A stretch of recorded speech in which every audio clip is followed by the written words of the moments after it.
Hello, everybody. Thank you so much for joining for co-opting AI photography. We're going to bring everybody in, settle in, sit down, kick back, and hopefully enjoy what will be a terrific conversation about photography. My name is Dr. Mona Sloane. I'm a sociologist based at New York University, and I am the host of the Co-opting AI series, which is based at New York University's Institute for Public Knowledge, and it is co-sponsored also by the 370J project, and of course, the Department of Technology, Culture, and Society at the NYU Tandon School of Engineering, and always a grateful thanks to our supporters. Now, before I kick us off, I want to acknowledge that I'm standing on the unceded land of the Lenape peoples, and I ask you to join me in acknowledging the Lenape community and the indigenous communities on whose land you may be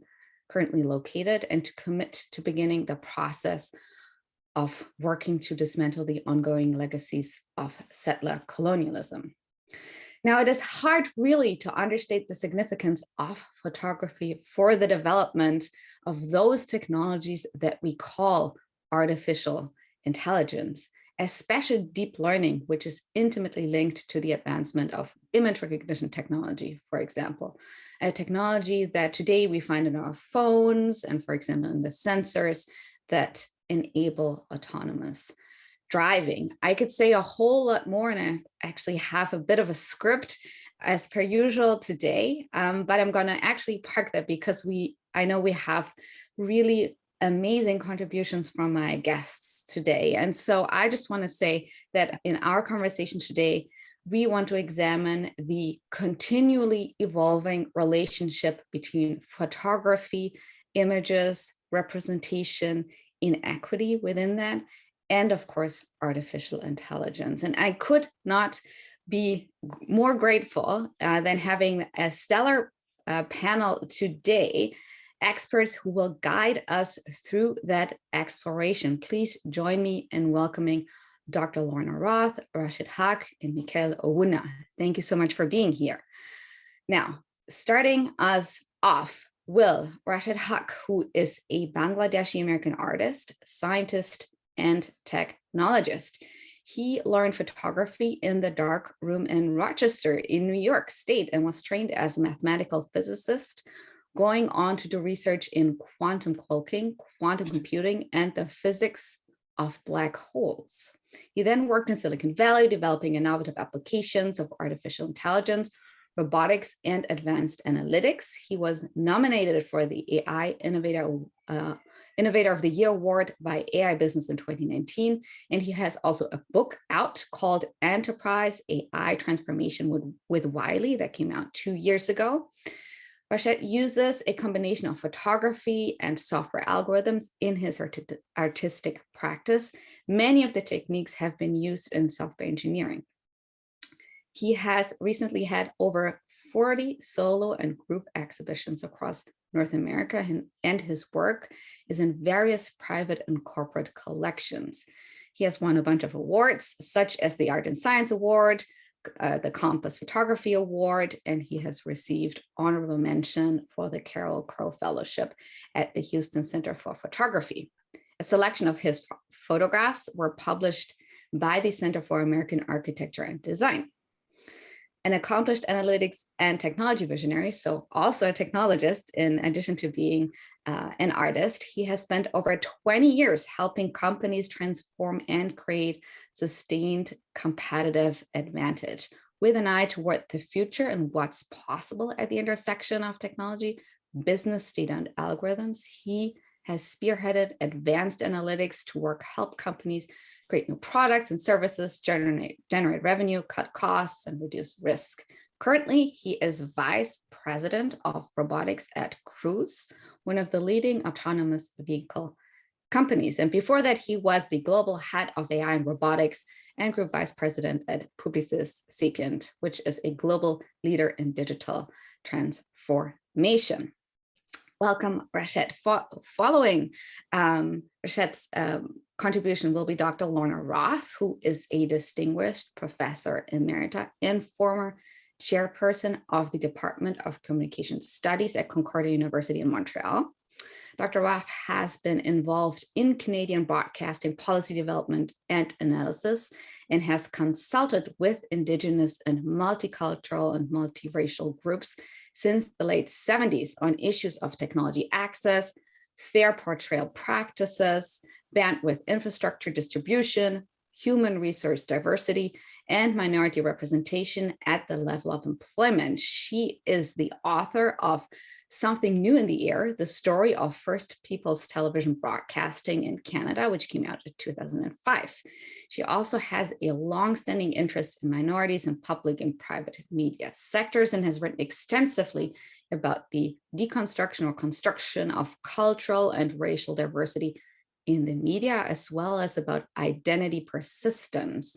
Her current work examines how culturally inflected design decisions are linked together in visual technologies and products that have a sense of flesh tone as central to their representation, which is a crucial element when we think about AI. A range of her articles document the historical and evolving ways in which skin color, as originally imagined and embedded in analog film, emulsion, and photographic lab practices, as well as in the iconic Shirley color balance cards, have been color adjusted and continue to challenge digital camera designers in an attempt to undo long existing biases of light skin and create a wider range of skin tone colors as a new normal. Her second book, Color Balance, Race, Representation, and Intelligent Design, which not only focuses on media, but discusses the biographies of a range of flesh tone products, is currently in progress and will elaborate her original notion of cognitive equity, a new way of considering coded equity. Dr. Roth, welcome. Thank you so much for being here. And closing us off, Will Michael Owuna, a queer Nigerian American multimedia artist, filmmaker, and engineer, exploring the intersections of visual media with engineering, optics, Blackness, and African cosmologies. His work seeks to elucidate an emancipatory vision of possibilities that pushes people beyond all boundaries, restrictions, and frontiers. His work has been exhibited across Africa, Asia, Europe, and North America, and been collected by institutions such as National Museum of Art, the Museum of Fine Arts in Houston, the Equal Justice Initiative, Duke University, Pratt School of Engineering, and the National Taiwan Museum. His work has also been featured in media, ranging from the New York Times to CNN, NPR, Vice, and The Guardian. He has lectured also at venues including Harvard Law School, WordPress Photo, the Tate Modern in the UK, and TEDx.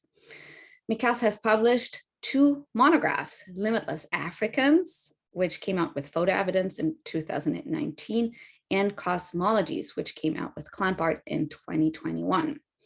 His multimedia practice includes film, and in 2021, he directed the dance film Ubimbu, the Primordial House, an equal creation myth with Marcus Rett.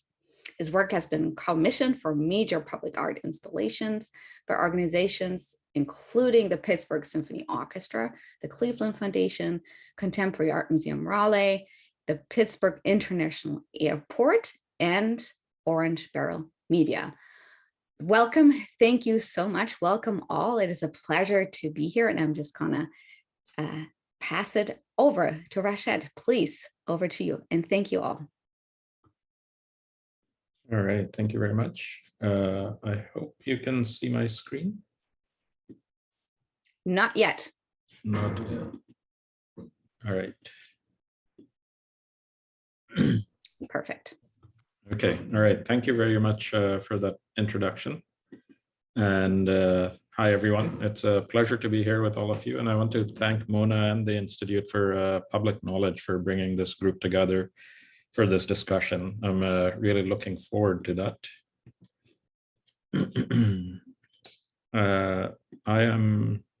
I just want to double check you can all see me.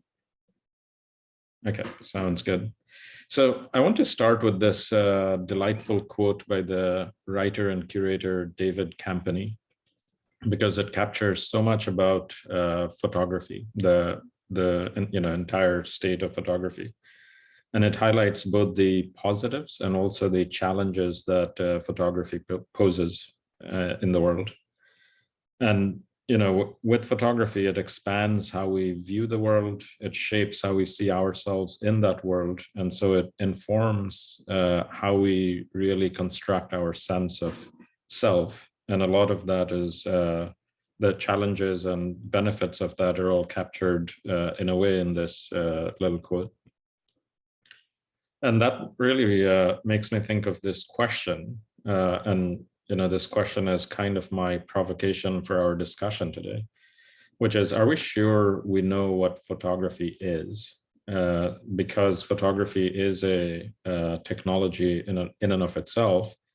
And in the age of AI and computational creativity, we also have to think about what photography is. And if I go back to when I was studying photography, this description was loosely the working definition of what photography is or what photographs are. And it's basically capturing light on a two-dimensional surface, which may be a negative or paper, sometimes other things like tintypes and so on. But photography is a fundamentally technological process, and that technology is not standing still as we move forward. And the evolving technologies affect all the different steps in the photo production process. So in capturing the information, which used to be light, now it's many other things. In the processing of that information, which mostly used to be darkroom manipulation, dodge and burn, etc. And now we have many other ways of manipulating and processing. And then in the display part of the process, which is used to be on paper and then digital screens and moving towards the metaverse and also 3D printing.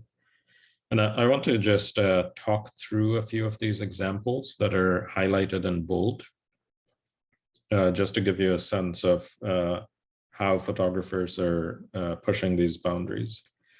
So this first image is by the Irish photographer Richard Moss, and he uses a camera that captures heat rather than light.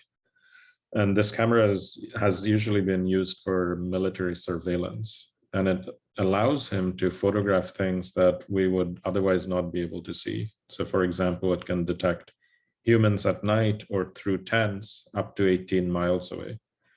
And this image from 2015 is from his body of work on the refugee crisis. This next image is by the American artist Robert Dash, and he uses an electron microscope which utilizes matter waves or electron waves rather than light waves. So it's a fundamentally different type of quote unquote camera. And he uses this to create really high magnification images of natural objects such as pollen or seeds that he finds on his property, and then photomontages them with life-size photos of the same objects, and hence creating these surreal microscopic worlds. This next one is one of mine. So at the beginning of the pandemic, I acquired a LiDAR camera with the intention of expanding my family album, so taking family photos. And unlike traditional images, which are constructed from a single point of view, LiDAR captures depth information and can capture 3D information because of that in a single unit. So that once the photo is taken, you can rotate the image on the screen to see a three-dimensional view of the object or subject, and then select any angles that can be printed. And these two photos are two angles selected from an image of my wife from our photo album. This one is also one of mine, and this image is generated through an AI algorithm called a generative adversarial network, or GAN.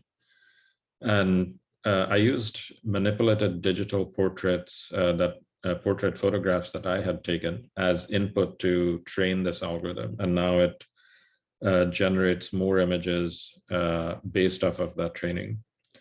And the photographer Trevor Paglen, that many of you may know, says that this type of development in vision is, quote, more significant than the invention of photography itself.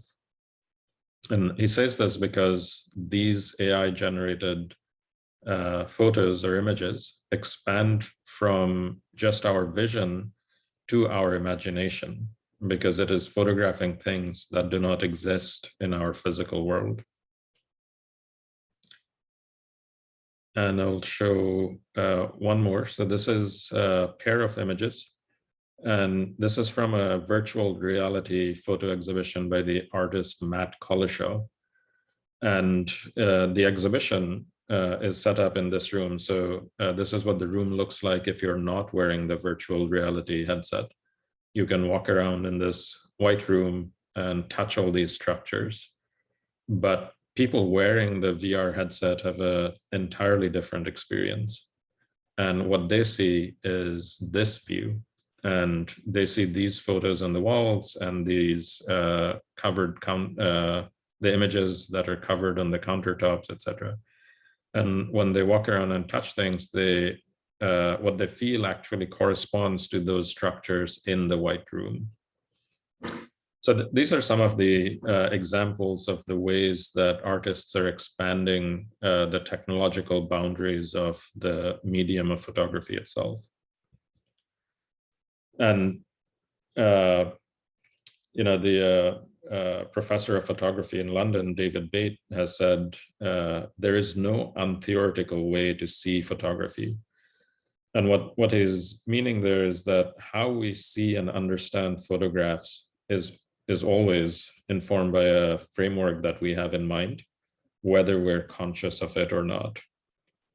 And so through this century, with these examples of the types of image capture and dissemination expansion that I was just talking about, throughout the 21st century, all of these ways of making images and making photographs are going to continue to expand, and more will be powered by software and AI. So collectively understanding these emerging photographic possibilities is crucial to inform the practice that will, this practice of photography that will continue to profoundly influence our evolving sense of self and our understanding of the world. And particularly from the angle that anything that we create images of are reinforced in our understanding, and any images that are not represented or are missing create a negation in our understanding of the world. So with that, let me hand over to Lorna. Thank you.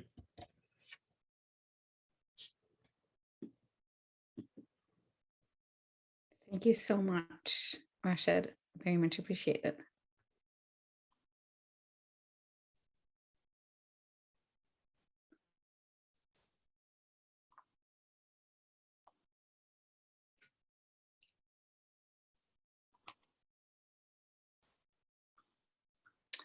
Good afternoon, everybody. That was absolutely fascinating. And what as far ahead as you're thinking and practicing, I'm going to present you with some history that's quite conservative. I first want to thank Mona and the IPK for inviting me and for having this wonderful set of talks that I find extremely stimulating. I want to preface my provocation with a background. I discovered this subject in a very serendipitous way. I basically had dinner one time in 1994 with two friends of mine, Pat Dolan and Robin Doak, who buy and sell industrial machines. And I asked Pat, who's from the United States, and Robin is from Montreal, what was the most interesting object or item that he ever purchased, and why? And he said it was a Kodak laboratory. And the reason why he found it so interesting was because Kodak never supplied him with any documentation about how to deal with color balancing Black skin. And he and many other photographers in Canada that I've spoken to and elsewhere have had to discover their own way of doing it by trial and error. And so to Pat and Robin, thank you. You changed my life in some ways.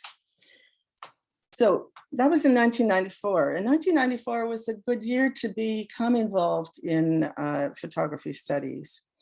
It was a year when traditional discourses around opening up to new ideas was happening. It basically involved people who had become a little more politicized at that point, were criticizing some of the materials that were being used in the photographic process. One of the most important materials that I soon discovered that they were critiquing were the Shirley color balance cards. So I'm going to start off with this, just a comment so that you could remember what Margaret Visser said when we go through these very everyday objects, which people take for granted, but they really do have a precise and important impact on our lives. So color balance. I want to just show you the terrific challenge that one has had in color balance, even up to 1973. Well, up to pretty much present in many ways. These are two girls in Senegal. Lorna, my apologies, but we can't see your slides. Oh, you can't see my slides? You're kidding. Yeah. Oh dear. Wait a sec. Whoops. So maybe I should start over again. Does that? I hope it doesn't waste time. It was great to listen. I think it's fine to jump to the slide that you want to show.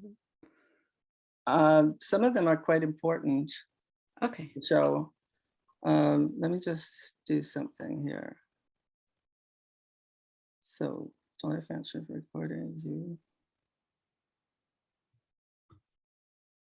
So if you just click the green in our frame, it should show. I think it should work now. Hang on a sec.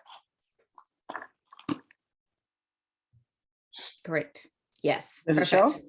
Yes. Okay. And now I go to slideshow. Yeah. Is it going to work? It's not that slide. Yeah, it's this slideshow. Yeah, because I couldn't see myself either, so I wasn't sure. Sorry. No Great worries. representation. The extent to which we take everyday objects for granted is the precise extent to which they govern and inform our lives. So my interest in color balance developed in 1994, right at the beginning of my having conceived of a project about this serendipitous comment that he had made to me that I had never had any idea that this could possibly be true. I, like so many people of my age at the time, who wasn't an expert in photography, although I've been doing it on my own since I was 17, but I never questioned what I was doing. I was taught how to do this and I did it. And when I started hearing about the word color balance, I started looking into that and discovered that color balance is really a very interesting phenomenon. And it's based on an attempt to color balance using a woman who's always a woman image, always called Shirley cards, because the first person was Shirley Page in the late 40s, early 50s, who was photographed as part of the test strip procedure. And after that, they didn't know what to call the Shirley card, because she was the Shirley card. So they decided to call all women Shirleys. So that solve the problem of having to call people Shirleys and Sarahs and whatever. The problem that was most important in my discovery of what was going on in photography is this picture, which was done in Paris, in Senegal, by a friend of mine who lived in Paris. And this was an astounding picture and fully demonstrates the problems of trying to take a picture with very, very dark skin and very light skin in the same image. And this was done in Africa. It was done on a very sunny day. It was done on the top of a brown, sandy mountain.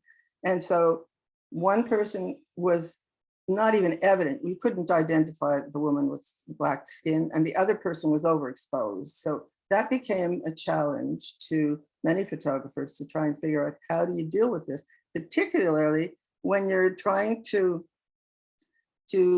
have a range of skin tones, because people are not all the same color, and particularly when the images of the normal skin color standard, which was white, was the international ideal color for measuring and calibrating and exposure, density, calibrating skin tones on photographs being printed. And often the cards had the actual word normal on them, either in front or in back. So if White Shirley was a pre-designed measuring template and she's the normal, then what does this do for Black, Indigenous, and peoples of color, other than making them a deviation from the norm, living on the margins of the image world? I spoke to many, many, many people, including many Black photographers and people who were the subjects of photography, who complained they just couldn't have their skin show properly in any of the photos that their families took or that they were involved with. So I discovered that Kodak had invented the Shirley card, and these Shirley cards have been used since then onward, and many of them are still being used. Many of them that look like this, or Polaroid Shirley, or the BBC Shirley. This picture, and this is the BBC's for television studios, and this Shirley card is the same card that's used all around the world. And it's really bizarre that it continues to be used. This picture was taken in Fuji Studios in Japan, and it's called the BBC Flesh Tone card number, blah, blah, blah, etc. So I found myself so interested that I applied for grants. I got lots of grant money to go around the world. And at the same time, I happened to win a trip around the world for free. And so I used that as a basis for doing interviews every time I went to another country. And I went to many countries in Asia and a couple in Africa, lots in Europe and Australia. I've been to Brazil, I've had people do interviews for me in India, etc. It's quite an international, global project. Now, I happen to have a cousin who lives in New York and works for NBC, for Saturday Night Live. And when I told him what I was thinking of doing, that I discovered these Shirley cards, I discovered the problems that are arising out of the use of the same skin color to measure all skin colors around the world. They are not all white or light. And so I got invited to go to visit him at his studio, where he explained this to me. And I'm going to read you a quote, 1994 quote. How to color balance a camera for television. There are several stages to color balancing a television camera. First, 2 barline cards, one in black and white, showing the grayscale and the other in color. They're placed in turn before the cameras to measure the accuracy and saturation of the luminance and color portrayal. The resulting video signals are viewed and adjusted on a waveform monitor and vector scope to eliminate any distortion. Next, and this is most important, studio cameras are matched for evenness of color representation, and then technicians turn to the human eye for a subjective color test, rationalized on the basis that seeing an actual person and their skin tone is very different from measurement on a vector scope. So he said that the endpoint is a good time to bring in a good VCR person who will be the color girl to stand in front of the cameras and stay there while the technicians focus on the flesh tones to do their adjustments to balance the camera. And this woman is always white. This is up to 1994. So some of the people in studios who were in the audience, for example, had access to understanding that something's weird here, you know? Anyways, so my interest was in tracing the decolonization process of whiteness as the standard for universal photography. And it was interesting to me because I was interested in the color balancing imagery and I was interested in camera design. And with all the photos that I basically used for my work and research, I decided that what the Shirley cards are emblematic of the state of race relations, aesthetics in the United States and in the industries of visual representation. So it was a capture, it was like a metaphor for what was going on with race relations in the United States, particularly with dark skin tones. So in the 90s and starting in the 70s actually, very interesting things started happening. Kodak started getting complaints about their inability to provide enough browns to color balance photographs that advertising agencies were doing for their clients. And so they didn't know what to do with the following problem. Milk chocolate and dark chocolate were not being differentiated in terms of brown, nor were wood grains being differentiated. And they received many complaints, and the enterprise of the agencies started complaining to Kodak. And it was at that point that Kodak started to rethink how they're going to deal with their dynamic range. And they decided they had to add browns to it. But it had nothing to do, according to my research, it had nothing to do with people in the civil rights movement complaining or organizing a lobby group to put pressure on Kodak to change. There was this going on in the background, but Kodak responded to the particular issue around chocolate and wood grains. So at that time, it was an interesting time to intervene because the discourses were being challenged and the industry leaders were trying to rethink what could they do to get broader audiences in global locations, and what were they going to do to take care of the people who were complaining that they weren't being rendered very well. So at the same time, Photoshop launches this image of a woman who's Hispanic looking and looks like the woman who was doing fruit ads, Carmen Miranda, for Guatemala. And then there were other things. Kodak finally, in the mid-90s, had a team develop a new multiracial card. And this was the first multiracial card. I was the first person to be given this by the man who designed it, who was Richard Whelan and his team. And I was told that it would be a while before they would want me to make it public because it hadn't been distributed to the labs yet. And so that's why I waited until 2009 to publish my work on Shirley and use this as an iconic picture. It was a very important picture at the time. We can also develop two other films, Vericolor and Gold Max.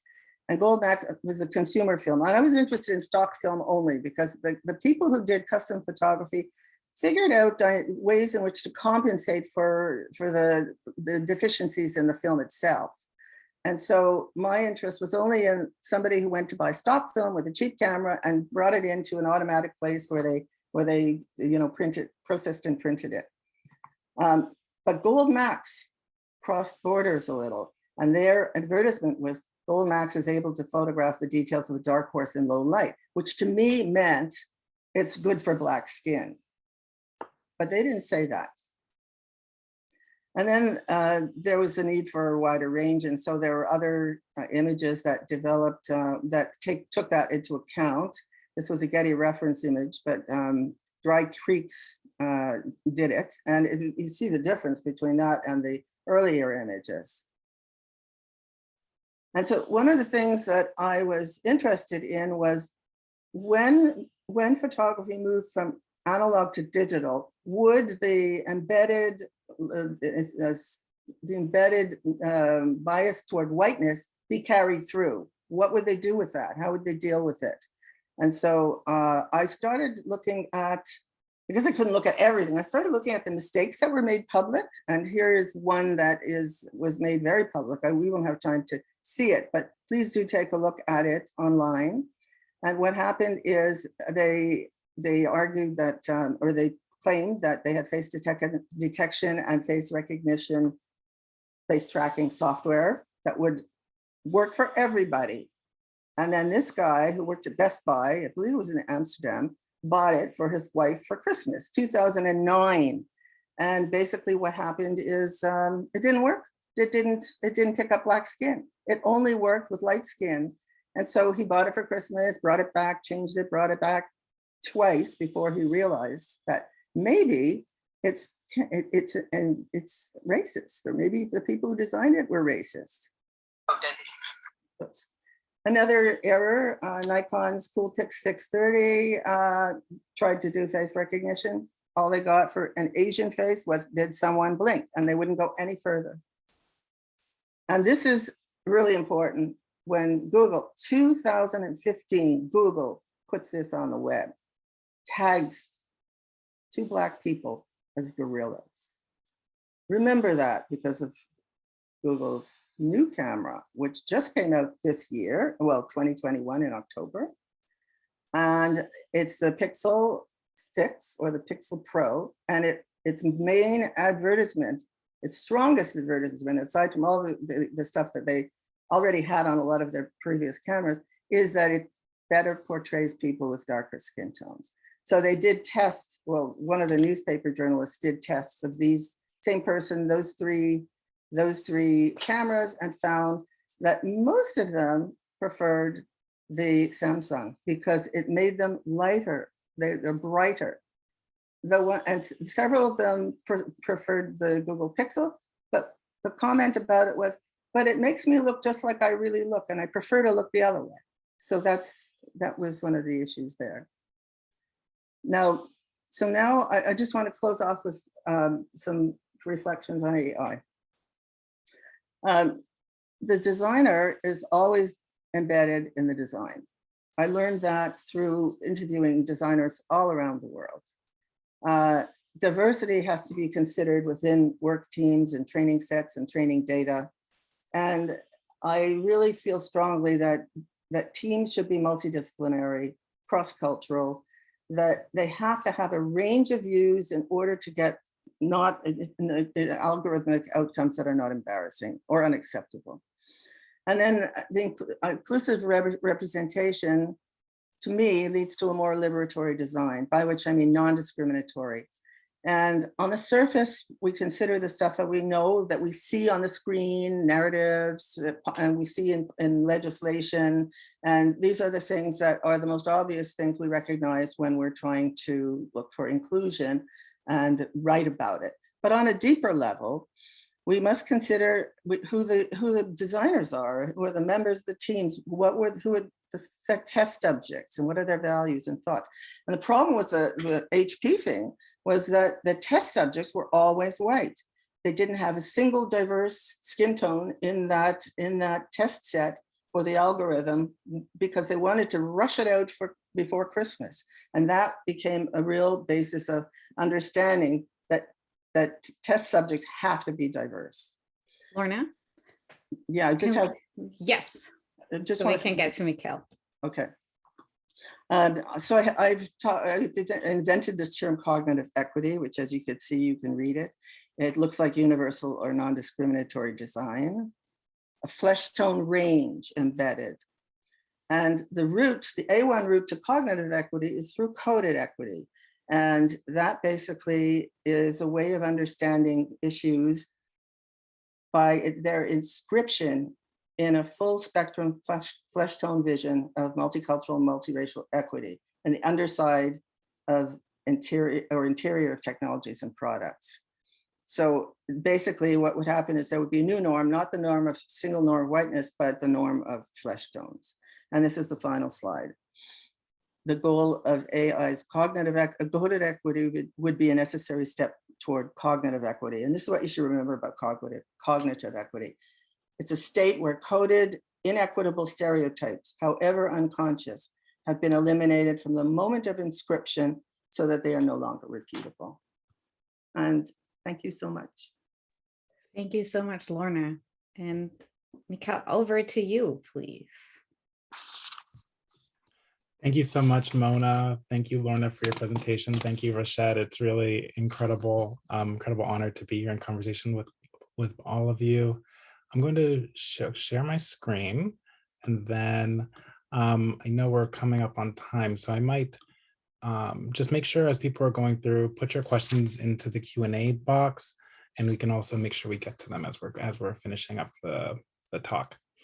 And so, you know, as I began preparing for today's presentation on AI and photography, I began reflecting on the etymology of the word photography, as my co-panelist Rashed describes in his work as well, and how that definition shapes the conventions of contemporary photographic technology and its white supremacist implications for artificial intelligence today.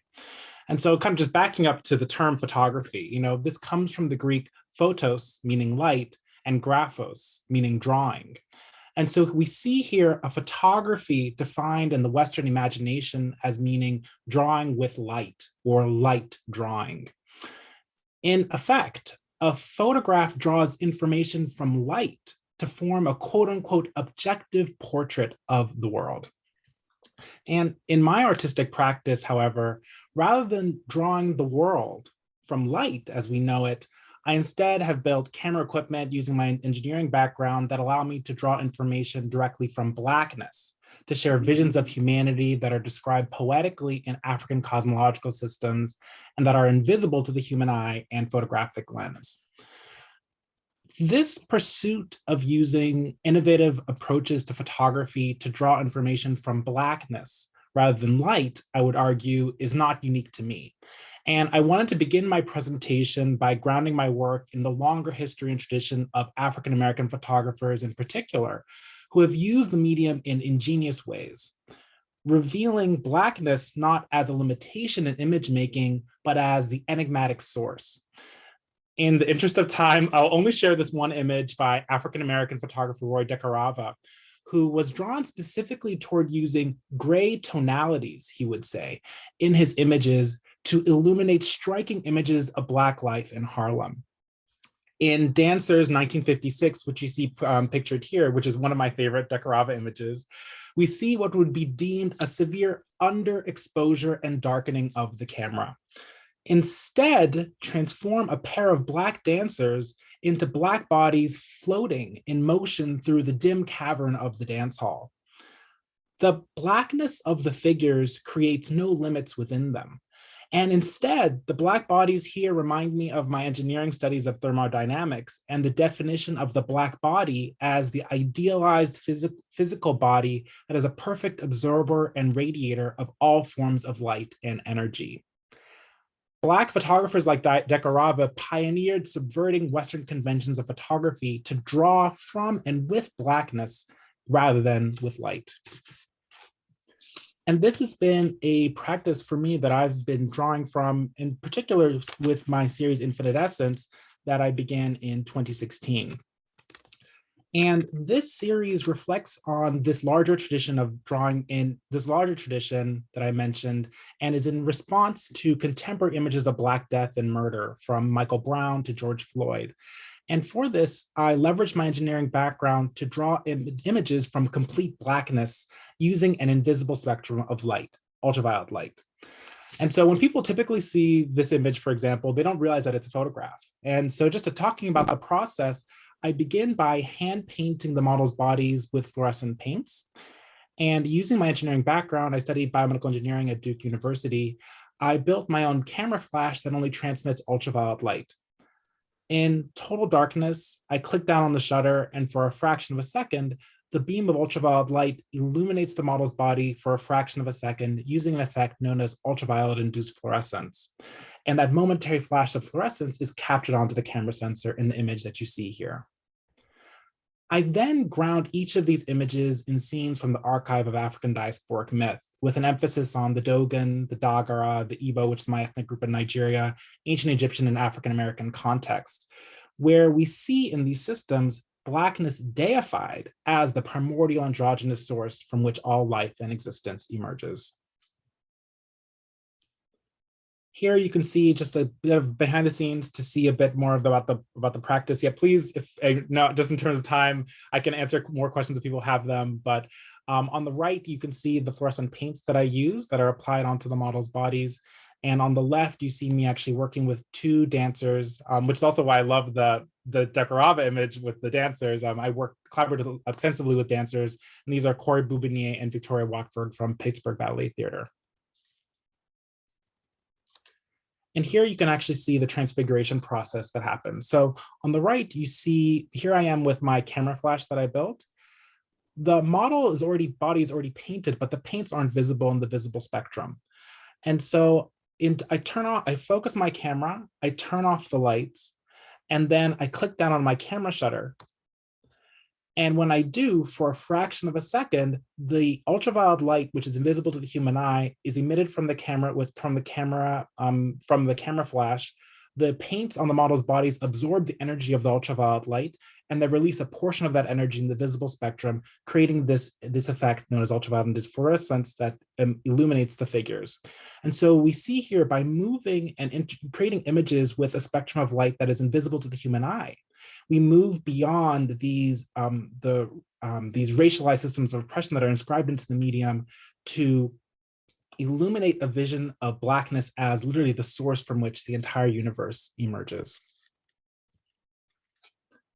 So I'm going to just share a few examples of what I've created through this process over the last 6 years of drawing from and with Blackness in my work. And so I'm just going to share a few images and a few to show the progression of it.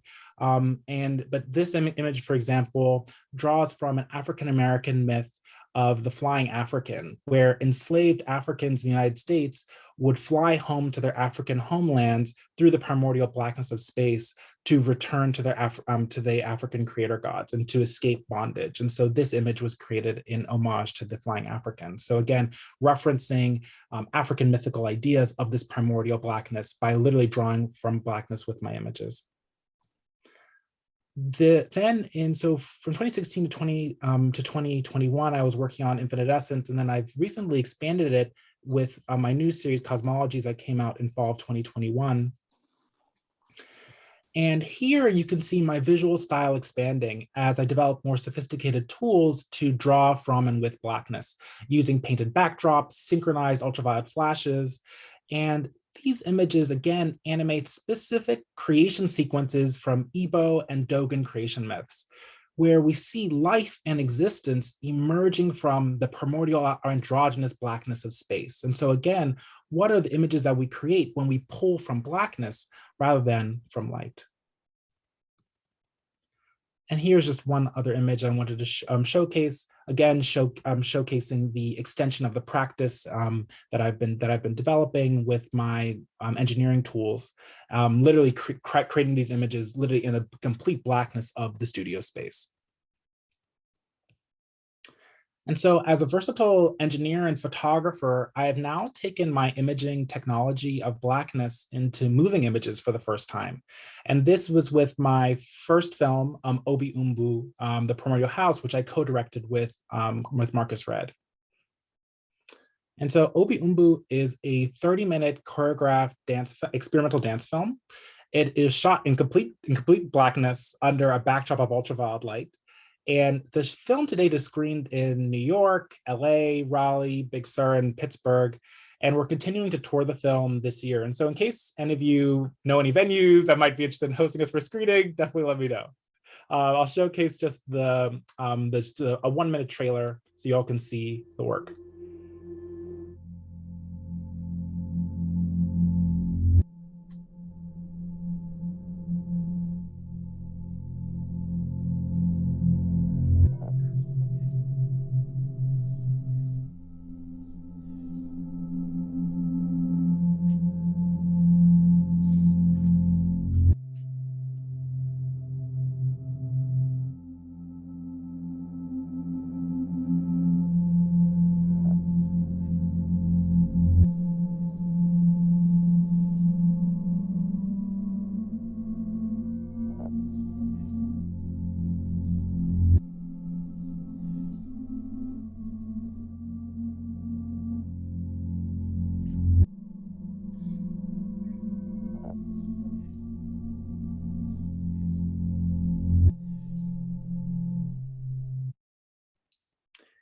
And just to mention very briefly, one of the newest media that I'm working in now is also includes animation, blockchain technology, and non-fungible tokens.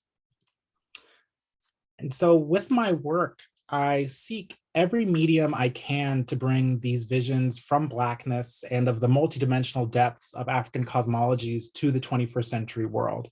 And blockchain technology has been a new and exciting area of exploration for me to share an alternative approach for how we can use that medium to also draw from and with Blackness. As shown in this animation, which draws from the vision of a Dogon priestess who used the blackness of her inner worlds to make detailed observations of the invisible star, Sirius B. So just in conclusion, my artistic practice has become one that has been dedicated to and draws from and with Blackness. So I'm really excited to be in conversation with all of you today. And I've been working to produce work that seamlessly blends art with science and technology to create uplifting images of humanity grounded in African cosmologies. This work illustrates the enormous potential when we draw from Blackness as our ancestors did rather than light, and the tremendous implications that paradigm shift can have on our understandings of photography, technology, ourselves, the human body, and the wider universe. Thank you.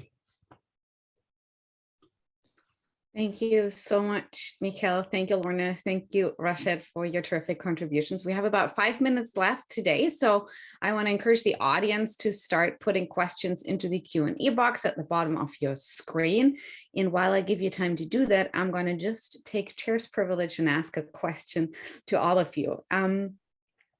You all spoke about the kind of tension between vision and imagination in the context of technology. And given that we're talking about artificial intelligence today and are trying to place that in the context of artificial intelligence technologies, my question for all of you is, where do you see that tension going in the context of AI between vision and imagination? Rashed, maybe you can go first. Yeah, sounds good. That's a really great question and a very interesting space to think about. My feeling is that if you look at this field of computational creativity that's really taking off now because of the power of AI, there's a spectrum of the way that AI can be used. So, and on the one hand, it can look like any other tool that we use. So, if I take a photography example, we used to do dodge and burn in a darkroom, and then with Photoshop we could do manual edits, and then we got content-aware edits. And then the example I showed where I'm using an AI algorithm that's trained on my images to generate new images. But there's a lot of, in that process, there's a lot of input that I'm giving it and fine tuning to get the types of images that I want. So I would say those are on the tool side of using computational creativity. And then if you push that further, you can see that you may get to a point where the creativity is much more autonomous. And that's where the question comes up, which is can computation be creative? And then in that case, what does creativity itself mean? And there may not yet be a well-defined explanation of that. And I think that also then starts to create questions about what's really human and what is non-human. So I think in that spectrum, there's a tension that maybe the space of that tension reduces because it is a spectrum. Thank you so much for that. That is has also really interesting sort of knock-on effects for the narratives that underpin how we think about the intersection between science and society and technology. Lorna, I'm curious to hear your thoughts as well. Hi. It's I've been working in a much more conservative field, and it's surprised me at how unimaginative it has been. It's very technical, and it's taken so long to change. Like just when this new camera, the Google camera, came out recently, people are saying, well, why has it taken so long? And my sense is that change in the field of the people who are working on developing the spectrum technology aspect are very conservative. And change is like an act of terrorism to the status quo. It really takes a lot to push somebody to change their mindset from the way it's always been done to the way it could be done. And so I think that what is really important and is beginning to happen is the establishment of multidisciplinary teams, that they're not just engineers, they're artists. I mean, the work that the two of you have shown is remarkable. It's quite beautiful. And as Mikhail, you know that I've been interested in how to photograph Blackness for a long time. Yours is the first that I've come across where you're actually doing it, and it's brilliant. So how do you get that into the labs of conservative industries to get people to think differently about how to deal with spectrum, how to deal with Blackness, how to deal with AI potential, which I don't think they're dealing with yet. Thank you, Lorna. Mikhail, I'm curious to hear your thoughts as well, especially vis-a-vis your work on cosmologies, actually. You know, I think it's really interesting because you know, thinking about how, you know, vision and imagination are defined within Western cultural institutions, you know, and so, you know, also this idea of this tension between vision and imagination, you know, and so it's very fascinating because within, you know, African systems and African cosmological systems, for example, you know, Malidoma Somé, who recently passed away, he was a Dagara spiritualist from Burkina Faso, and he described how in the Dagara language, there was no word for fiction because there was no separation between or distinction between imagination and reality, because anything that we quote unquote imagined could become manifest. And so I think it's really fascinating also, I didn't get to go into many of the myths because of time, but that last image, that animation that I showcased with that inner vision, that space of the vision of Inekozo, talks about how this Dogon priestess in the mid 1900s would literally close her eyes and use inner vision to remote view stars. And so I think it really comes down to how do we think about the possibilities of a vision that transcend what is just visible to the human eye. How does inner vision, how does, you know, inner spiritual cultivation also impact the ways in which the divine mission of humanity and how we can, you know, impact and create, you know, technologies, etc. And so, and how does that then manifest these different aspects of imagination into the quote unquote the real world? And so I think it's interesting then because, you know, without an interrogation of what vision is and of what the possibility of, you know, because if you take apart this idea of this distinction between reality and imagined, and this idea of what vision can represent, rather than becoming a tension, it becomes this expansive potential that is everything. It's the totality of everything, because Blackness is also the totality of everything. And so, you know, if we don't expand and change that definition or consideration of what vision and imagination can do, instead we just end up propagating the same systems of oppression on and on and on and on. So I think that's kind of what is the challenge for me, is to try to also incite a vision that moves beyond what is just visible to the human eye alone, to think about what the totality of our capacity is as human beings. Thank you for that, Mikhail. I think that is actually a terrific way to end this conversation today. We're unfortunately already at time. The notion of expansion, of expanding epistemologies, of expanding practice, I think is a wonderful one to end on today. I want to really thank our wonderful panelists today, Rashed Haq, Lorna, Roth, and Mikael, Uguna. You can find them online. You can find their terrific work online. They all have written amazing work, produced amazing work.